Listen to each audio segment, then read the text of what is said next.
Dengar kan suara saya kan? Respons orang? Dengar cikgu.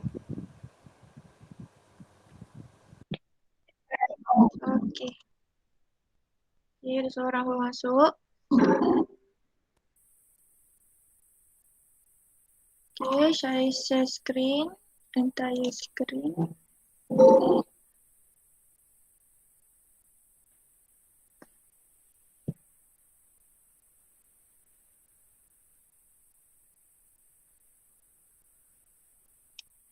Jam laptop saya ni. Tang. Uh, okay. Dah nampak kan skrin saya kan? Ke belum? Sekejap. Nampak tak PowerPoint saya ni?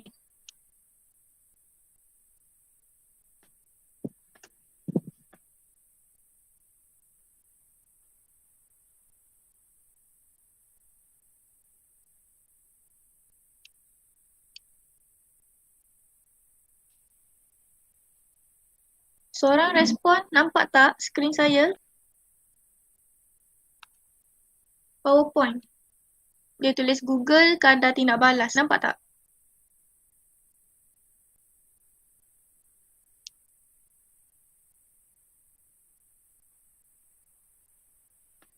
Dengar tak suara saya? Nampak cikgu. Okey, sekejap ya. Kalau nak masuk. Okey, sekarang kita ada orang ni, 6 orang. Okey. Sambil tu bolehlah WhatsApp kawan-kawan awak masuk kelas kita. Better kelas live daripada kelas apa ni, tengok video ni. Okey, jom kita start belajar.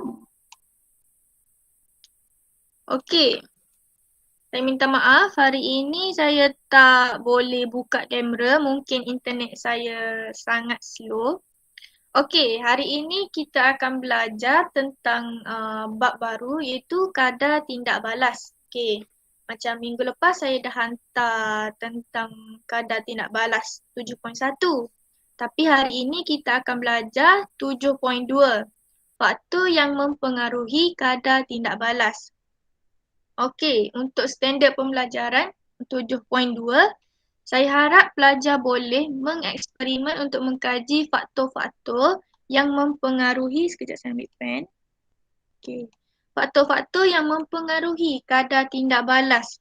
Kadar tindak balas, faktor-faktornya adalah seperti saiz bahan tindak balas, kepekatan, suhu dan juga kehadiran mangkin. Okey. Saya rasa kamu semua macam first time lah kot dengar mangkin. Apa tu mangkin? Okey, kita akan belajar lepas ni. Okey. Okey, ini adalah faktor-faktor yang mempengaruhi tindak balas. Kita akan belajarlah selepas ini. Ini adalah peta minda. Okey, yang pertama adalah mangkin. Yang kedua, luas permukaan. Luas permukaan ni macam contoh saiz bahan. Okey, yang ketiga adalah kepekatan bahan tindak balas. Yang keempat, suhu. Dan yang terakhir adalah juga tekanan. Okey, sebelum tu kita tengok dulu video. Sekejap saya tayangkan video.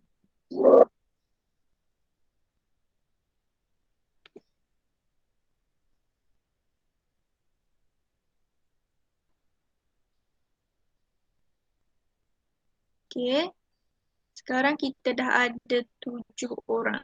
Okey, kita tengok dulu video ni. Saya harap internet saya lajulah.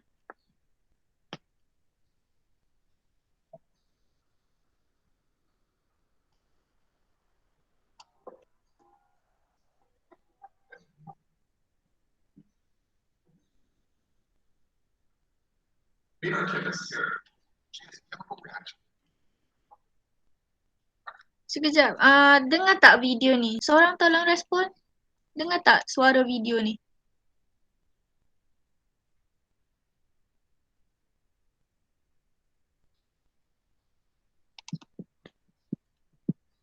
Dengar tak suara saya? Risau ni tak dengar video.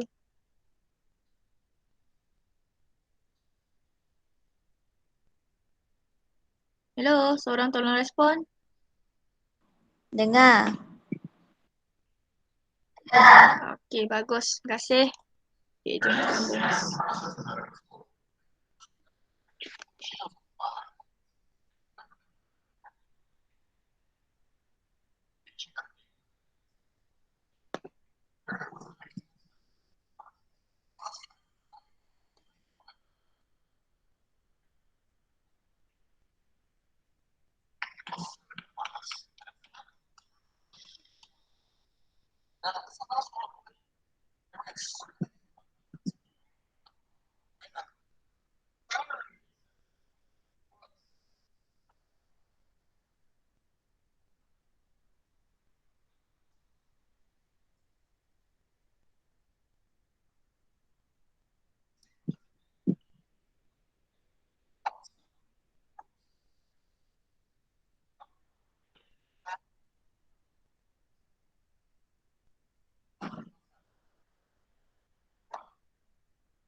Sakit tekuk sikit saya hari ni.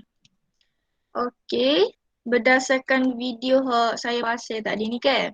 Mari kita tengok semula. Sekejap saya minum air.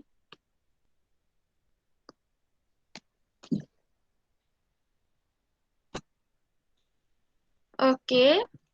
Video hak mula-mula ni kan, dia terang pasal ada seorang perempuan apa ni? Dia tepuh, jatuh buku-buku dia. Maksudnya situ dia bertindak balas. Okey. Okey, sinilah kita boleh tengok dia bertindak balas di sini. Okey, lepas tu perempuan ni dia apa ni? Dia nak menceritakan tentang kadar tindak balas, dia nak kaitkan dengan kimia. Okey. Ini adalah profesor dia lah. Okey, dia correct orientation ni maksudnya kadar tindak balas tu akan terjadi apabila ada correct orientation. Okey, yang kedua adalah enough energy, tenaga yang mencukupi. Okey. Okay, profesor dia pun ada idea macam mana untuk speed the reaction, meningkatkan kadar tindak balas. Okey, idea pertama dia akan dia akan shrinkkan hallway. Maksudnya dia akan kecilkan laluan untuk ke kelas tu. Maksudnya apabila kecilkan, maksudnya di situ dia beri tekanan kepada pelajar supaya semakin bertindak balas. Okey, di sini terjadilah tindak balas di ayat sini ni. Okey, yang kedua adalah dia menambahkan bilangan pelajar. Maksudnya dia menambahkan kepekatan. Okey, apabila bertambah kepekatan maksudnya semakin bertambahlah tindak balas tu. Okey. Yang ketiga, dia akan naikkan suhu. Okey, naikkan suhu. Okey, yang ni adalah contoh kepada saiz bahan tersebut. Okey, macam ni kan saiz bahan dia duduk dalam bentuk kumpulan. Lepas tu dia pun ayat kata, okey, apabila dia berjalan seorang diri, maksudnya contoh ketulan. Ketulan tu telah dipecah-pecahkan, telah dipotong menjadi serbuk ke. Ni adalah serbuk lah ni, contoh serbuk. Okey, apabila dia menjadi serbuk, maka tindak balas tu akan bertambah. Okey, ini adalah kehadiran mangkin. Cikgu dia ni adalah mangkin. Okay, mangkin-mangkin ni adalah satu macam penolong kepada tindak balas tu untuk meningkatkan lagi kadar tindak balas tu. Okey. Lower the activation energy ni kita akan belajar nanti 7.4. Okey, ni 7.2 kita akan belajar nanti 7.4. Okey, itu sahajalah tentang video ni. Okey, mari kita sambung.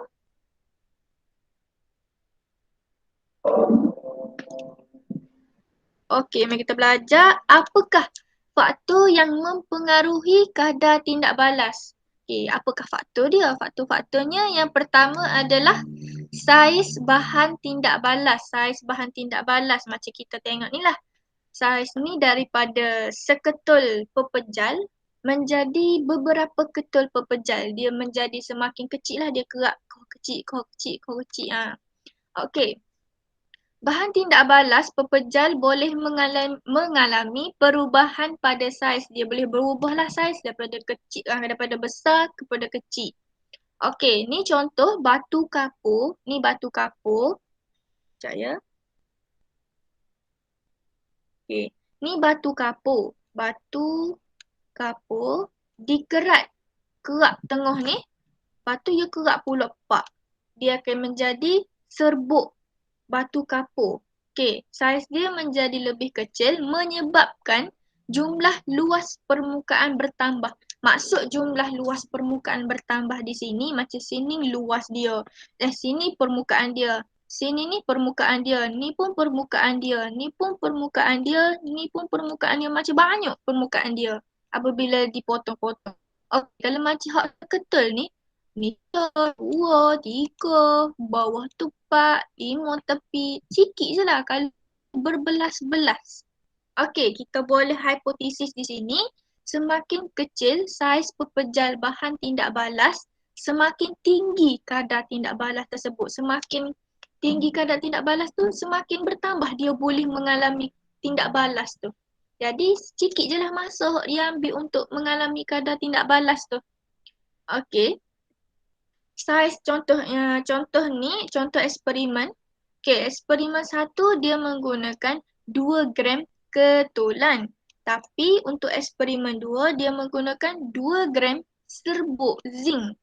Tapi kepekatan dia pun sama, mol dia pun sama. Lepas tu di ayat sini, kadar tindak balas eksperimen 2 lebih tinggi daripada eksperimen 1. Apa? Okey, sebabnya ini adalah serbuk dan eksperimen 1 adalah ketulan. Maksudnya situ terdapat perbezaan saiz bahan tindak balas. Mestilah serbuk hok meneh daripada ketulan. Ini kerana saiz serbuk zinc lebih kecil berbanding ketulan zinc. Awak kena ingat. Semakin kecil bahan tindak balas tu, semakin tinggi kadar tindak balas tu. Gitu. Faham? Okey, jumlah luas permukaan yang terdedah kepada perlonggaran dalam eksperimen 2 lebih tinggi daripada eksperimen 1. Okey. Seterusnya adalah kepekatan. Kepekatan macam sini awak boleh tengok ni. Ni contoh kepekatan A. Apabila dia tambah pelarut. Pelarut ni maksudnya dia tambah air ke dalam klorin. Jadi kepekatan tersebut akan berkurang. Okey, ini adalah contoh apabila ditambahkan zat terlarut. Maksudnya dia tambah lagi klorin. Maksudnya ia akan jadi kepekatan bertambah. Okey, kepekatan zat terlarut dalam larutan boleh diubah. Maksudnya boleh ubah macam saiz tadi lah. Saiz tadi pun boleh ubah juga. Dengan menambah pelarut ataupun menambah zat terlarut. Okey, awak kena ingat apabila tinggi kepekatan, semakin bertambah kepekatan, maksudnya bertambah pekat benda tu, semakin tinggi kadar tindak balas. Okey, mari kita tengok contoh ni. Contoh eksperimen 1, dia tambah ketulan. Ni pun eksperimen 2 pun dia tambah ketulan juga. Tapi dia ubah adalah kepekatan. Sini ni asid nitrik 0.5. Yang kedua eksperimen 2 ni asid nitrik 0.25 mol DM padu. Okey, sini ni yoyak kadar tindak balas eksperimen 1 lagi tinggi daripada eksperimen 2. Sebab apa? Sebabnya kepekatan asid nitrik ni dalam eksperimen 1 lebih tinggi daripada eksperimen 2. Lebih tinggi buat apa pula? Sebab sini 0.5. Eksperimen 2 0.25. Mana besar 0.5 dengan 0.25? Mestilah 0.5. Ini disebabkan oleh bilangan ion hidrogen. Bilangan ion hidrogen per unit isi padu dalam eksperimen 1 lagi tinggi daripada eksperimen 2. Okey, seterusnya adalah suhu. Okey, suhu ni dia berkait dengan apabila kita nyalakan, kalau macam eksperimen, kita nyalakan penunu bansen dekat bawah, macam contoh kita ambil larutan kapur, air kapur tadi. Gitulah contoh eksperimen suhu. Okey, hampir semua tindak balas berlaku dengan lebih cepat apabila suhu hadir. Okay, apabila suhu hadir, ia akan berlaku dengan lebih cepatlah. Iaitu kadar tindak balas meningkat dengan peningkatan suhu. Okey. Bagi tindak balas yang berlaku pada suhu bilik, setiap peningkatan suhu sebanyak, awak kena ingat, peningkatan suhu sebanyak 10 degree Celsius akan meningkat kadar tindak balas sebanyak 2 kali ganda. Okey, yang ni awak kena ingat Apabila meningkat 10 darjah Celsius, dia akan meningkat sebanyak 2 kali ganda. Okey, mari kita tengok eksperimen ni. Okey, eksperimen 1, dia letak 5 cm padu HCl, 2 mol dan juga 50 cm serupa je. Ni pun yang kedua pun eksperimen 2, 5 cm asid nitrik, asid hidroklorik, 2 mol, 50 cm Na tiosulfat. Tapi apa yang berbeza adalah pada suhu. Ni suhu 40 darjah Celsius. Tapi hak ni 60 darjah Celsius. Jadi kita boleh hoyak sini, kadar tindak balas eksperimen 2 lebih tinggi daripada eksperimen 1. Sebab apa? Sebab suhu eksperimen 2 lagi tinggi daripada eksperimen 1. Okey, disebabkan oleh tenaga kinetik zarah-zarah lebih tinggi apabila daripada eksperimen 1. Okey, di sini dia ayat tenaga kinetik zarah-zarah. Okey, tenaga kinetik ni ada dalam larutan tersebut. Apabila kita panah larutan tersebut, macam contoh saya lukis sini. Contoh ni kelalangkun ke. Okey, pepeh rawak lah ke. Lepas tu ni larutan kita. Lepas tu sini ni kita letak ke api. Lepas tu kita panah ni ke. Zarah-zarah ni berbentuk macam ion-ion ni lah. Bulat-bulat-bulat. Apabila kita panah ke, ia pun ting ting ting ting kena dekat dinding-dinding kelalangkun tu. Maksudnya, tapi bila kita tak panah pun, dia neting dah, dia tepuh-tepuh antara set dia dah. Tapi apabila kita letak api bawah tu, kau kuat dia neting. Kau kuat, kau tinggi tenaga tindak balas tu berlaku. Itulah. Okey. Yang keempat, kehadiran makin. Okey. Ni saya rasa awak tak pernah jumpa lagi. Ni first time awak jumpa. Okey, makin ialah bahan kimia yang mengubah kadar tindak balas tanpa mengalami sebarang perubahan kimia pada akhir tindak balas. Maksudnya sini, dia mengubah tindak balas tapi dia tak berubah ke akhir macam contoh kuprum dia letak makin. Tapi lah kali dia jadi kuprum juga, dia tak jadi benda lain. Dia hanya membantu meningkatkan kadar tindak balas tu. Okey, sifat kimia makin tidak berubah. Sifat kimia ni macam contoh dia berubah color ke, dia bau ke, tak berubah. Tetapi sifat fiziknya boleh berubah. Boleh berubah di sini kita lihatlah dalam 7.4 nanti. Okey, contohnya ketulan makin boleh berubah menjadi serbuk. Dia boleh menjadi serbuk. Okey, makin tidak mengubah hasil tindak balas macam saya lah tadi. Apabila kuprum masuk makin, dia akan jadi kuprum juga. Jisim makin tidak berubah sebelum dan selepas tindak balas. Tak berubah lah. Sebelum letak makin pun 0.5 gram. Lepas letak makin pun tetap 0.5 gram. Okey. Ini adalah contoh selain daripada faktor-faktor tu, ni adalah juga tekanan adalah juga salah satu faktor kadar tindak balas lah. Okey, tekanan juga merupakan faktor yang mempengaruhi kadar tindak balas. Faktor tekanan ni macam contoh ni, awak boleh tengok dalam buku teks awak, ada juga dia tulis, saya ambil daripada buku teks juga ni. Macam contoh ni, picagari macam kita budak-budak nak makan ubat ke, dia kena minum ubat cecair ke, tak boleh ubat teler. Jadi kita guna contoh picagari tu. Kita ambil ubat tu, kita sedut ubat tu, lepas tu kita tolak. Itu menyebabkan peningkatan tekanan dalam picagari tersebut. Okey, apabila gas dimampatkan pada suhu tetap, zarah gas ditolak ke dalam ruang isi padu yang lebih kecil. Okey, dia ditolak kepada ruang yang lebih kecil. Maksudnya dia dimampatkan. Okey. Kepekatan gas bertambah. Kepekatan gas bertambah. Peningkatan juga akan bertambah. Tekanan juga akan bertambah.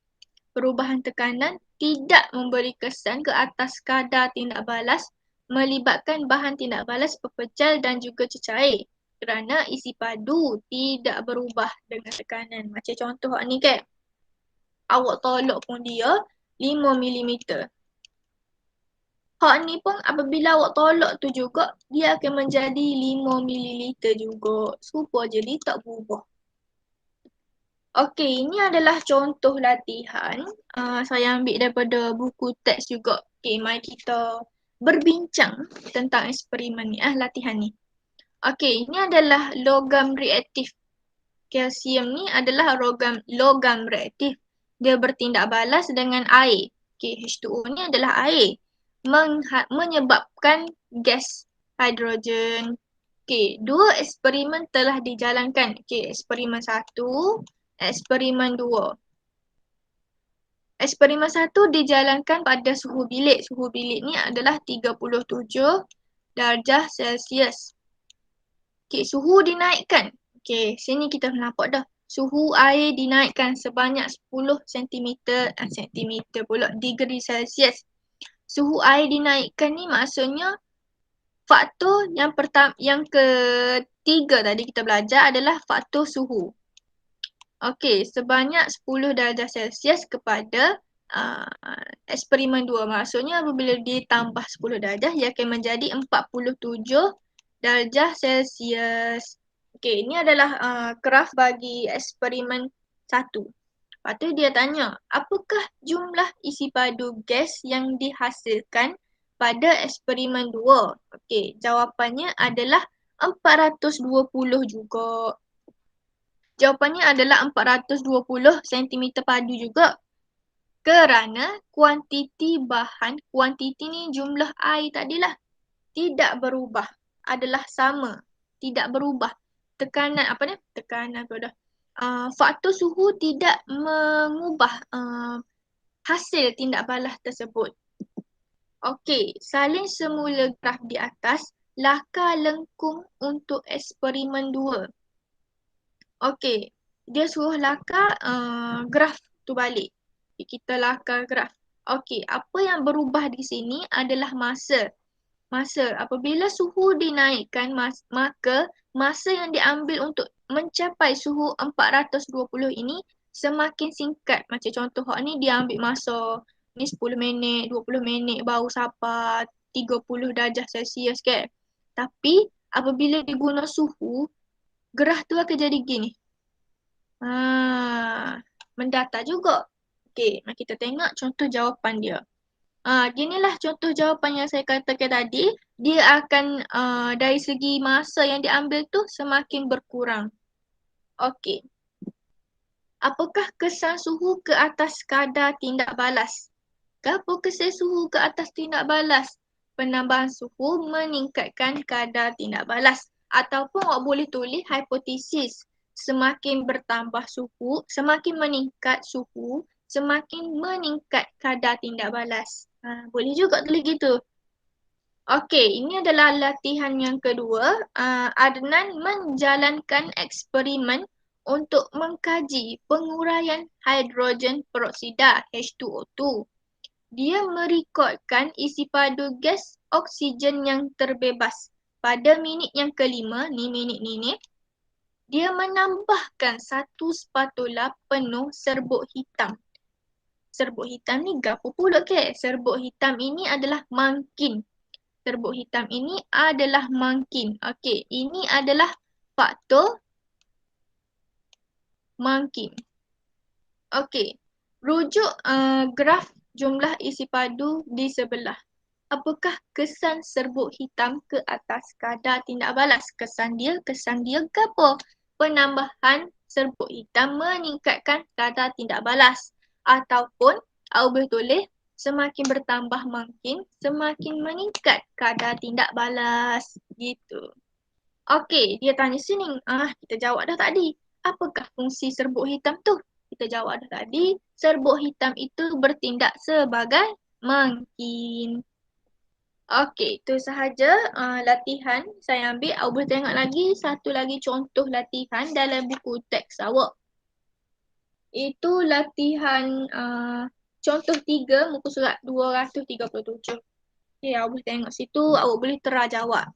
Okey, ini adalah aktiviti yang saya perlu jalankan untuk latihan mengajar saya ni lah. Jadi saya mengadakan pertandingan buat video. Okay, awak perlu buat video. Saya setakat ni saya tak menghadkan ataupun saya tak meminimumkan penyertaan. Jadi saya harap lebih separuh pada kelas awak mengambil pertandingan ini sebagai satu latihan untuk awak faham lagi tentang tajuk subtopik 7.2 ni lah.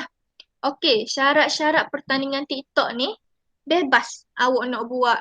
Okey, yang pertama ni video berdurasi tidak lebih daripada seminit macam video TikTok lah. Tak ada pun video lebih daripada seminit ke dalam TikTok ke. Okey. Yang kedua, awak bebas. Awak nak buat story ke, awak nak buat berkumpul ke, ikut awak, suka hati awak. Saya tak apa berlaku. Okey, yang ketiga adalah bebas menggunakan aplikasi TikTok, edit video macam contoh CapCut ke, InShot ke, suka hati awak, ataupun Instagram. Lepas tu dalam video ni, awak bebas. Awak nak tunjuk muka awak ke, awak nak tunjuk tangan ke, awak nak tunjuk makan ni ke, tapi asalkan berkaitan dengan bab 7.2 ni lah. Berkaitan dengan faktor yang mempengaruhi kadar tindak balas. Dan yang kelima ni paling penting sekali. Siapa yang buat ni, saya akan pilih seorang lelaki dan juga seorang perempuan.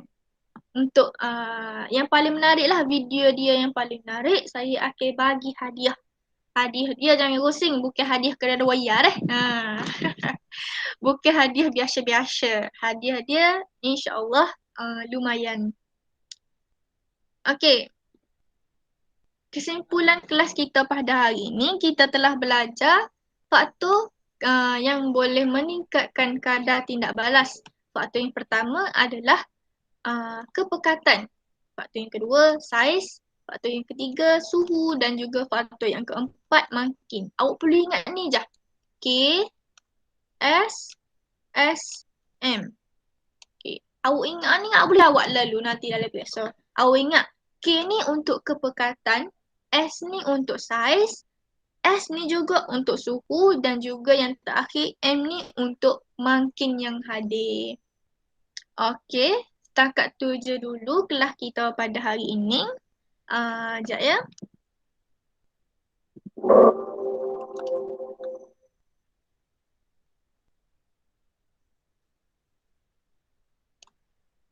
Okey, setakat tu dulu kelas kita pada hari ini. Ada soalan ke gapo-gapo kau nak tanya pasal kelas kita hari ni ke, pasal latihan kau tadi, pasal TikTok kau tadi. Kalau tak ada soalan, kita boleh tamatkan kelas kita. Ada soalan ke?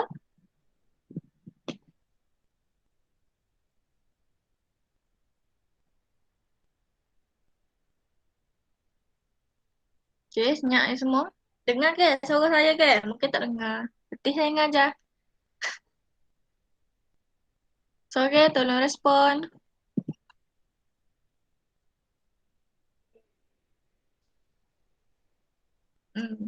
Senyap yang belakang ni. Tak apalah, kita tamatkan kelas kita pada hari ini. Okay. Assalamualaikum.